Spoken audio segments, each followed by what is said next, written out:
Soc l'electró de l'Electra. Aquest any us donaré consell per estalviar i fer un ús eficient, segur i sostenible de l'energia. Seguiu-me al meu blog energiaeficientblogspot.com. L'Electra, la teva energia.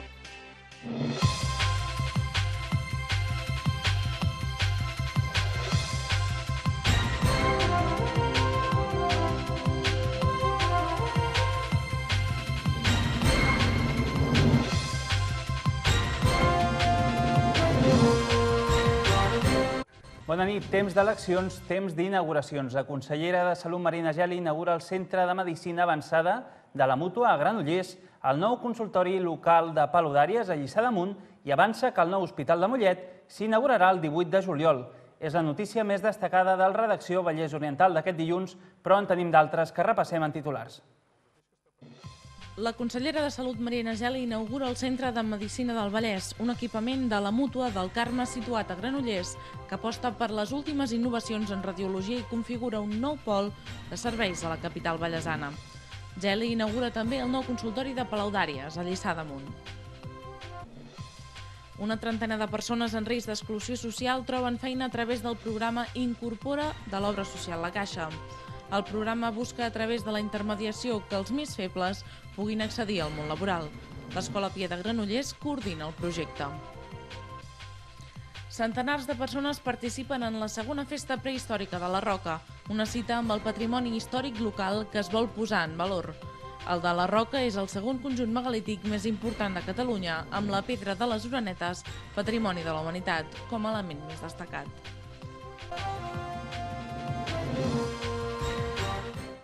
Un espai mèdic d'alta tecnologia, així ha definit la consellera de Salut, Marina Geli, el nou Centre de Medicina Avançada de la Mútua a Granollers, un equipament que comença a configurar una centralitat sanitària a la capital vallesana. Geli també ha inaugurat el nou consultori local de Paludàries situat a Lliçà d'Amunt.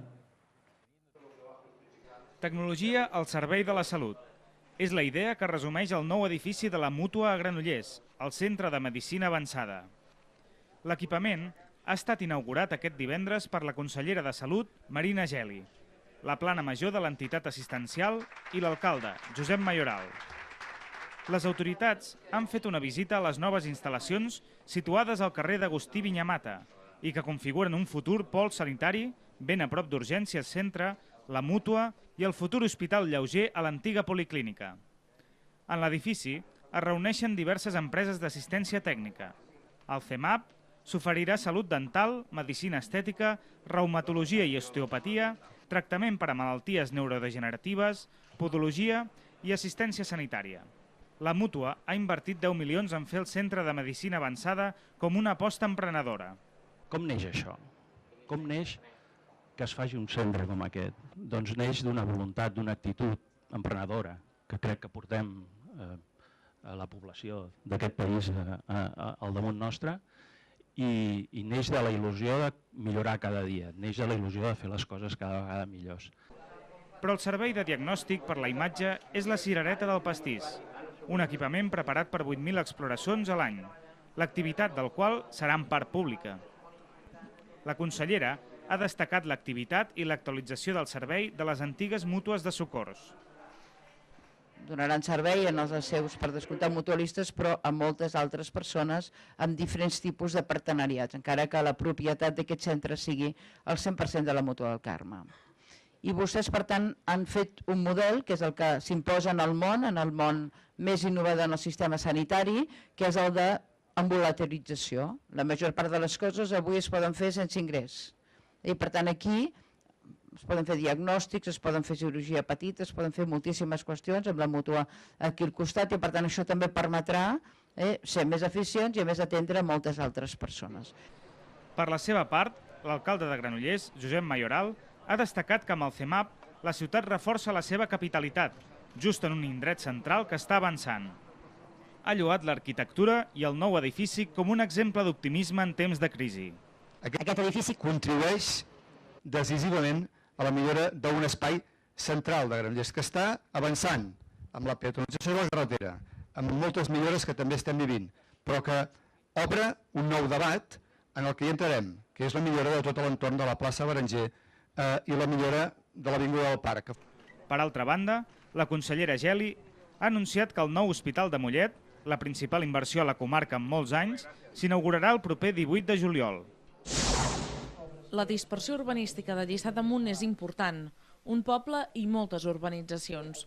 Un fet que provoca problemes però que també fa que el municipi tingui nous serveis. I és que des d'aquest divendres Lliçà té 2 consultoris de medicina primària.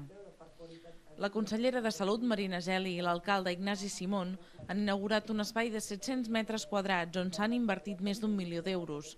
L'equipament va ser planificat per l'anterior govern local i és un desdoblament del Cap de la Cruïlla.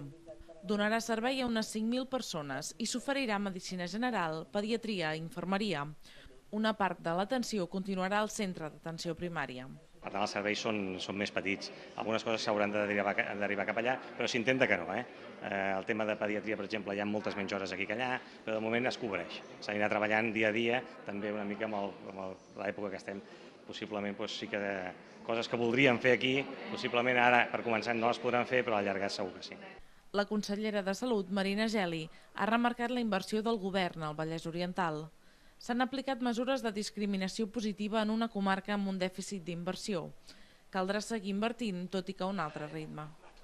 El govern de la Generalitat ha decidit enlentir algunes inversions, per tant, en el temps, però les que són necessàries es faran, si no es faran en un any, doncs es faran en 5 anys, però en tot cas igual, perquè en aquest moment és molt difícil, haurem de reduir el salari dels nostres professionals i els hem d'explicar que a tothom li toca sacrificis compartits. Els assistents a la inauguració han destacat l'entorn i la il·luminació del nou consultori de Palaudàries. Si trobar una feina ja és prou difícil per a tothom en els temps que corren, encara ho és més per a les persones en risc d'exclusió social, com poden ser les persones amb discapacitat intel·lectual. L'obra social La Caixa va crear fa uns anys el programa Incorpora per promoure l'accés dels col·lectius en risc a una feina. A través d'aquest programa, a la nostra comarca van trobar una feina l'any passat 40 vallesans. Avui s'ha incorporat una nova entitat a aquesta iniciativa. És el Consell Comarcal. El Consell Comarcal del Vallès Oriental és el primer òrgan d'aquest tipus a Catalunya que s'afegeix al programa Incorpora de l'obra social La Caixa, un programa que vol integrar en el món de l'empresa les persones en risc d'exclusió social. Al Vallès Oriental, l'entitat que encapçala el projecte és l'Escola Pia de Granollers. En el que va d'any s'ha trobat feina a gairebé una trentena de persones. 35 empreses visitades, 27 insercions, 40 ofertes negociades, presentades, 12 convenis. Això a 30 de juny, evidentment. Vull dir, la cosa continua. L'Escola Pia de Granollers visita i presenta el programa a les empreses i després fa el seguiment a les persones i negocis participants. A l'estat espanyol, més de 1.800 empreses s'han vinculat al programa, que ha trobat feina per a 3.600 persones en el que va d'any. Aquí estem parlant de persones en tot tipus de discapacitat, estem parlant de discapacitat física, psíquica, malaltia mental. Sobretot, nosaltres des de l'obra social del programa Incorpora intentem treballar sobretot amb les persones d'alguna manera més fràgils també dintre la discapacitat, que de vegades és bo aquest missatge i que l'empresari li costa i pensa més potser en una discapacitat física, però hi ha moltes altres tipus de discapacitat que segur que tenen un lloc de treball dintre l'empresa.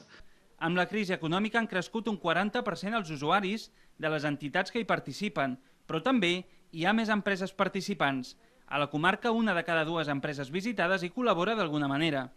El president del Consell Comarcal, Antonio Rísquez, destaca que el programa va eliminant reticències i desinformació a les empreses. Hi ha una voluntat de tots els agents implicats, associacions, col·lectius, centres especials de treball, institucions, el món empresarial, i aquest és un pas més en aquesta línia que jo crec que demostra també una de les coses que hem dit, aquesta voluntat de que els valors s'incorporin també a l'empresa, que els valors s'incorporin a l'economia, que els valors s'incorporin al territori, a la política, o s'incorporin, se reincorporin, es tornin a reincorporar determinats valors.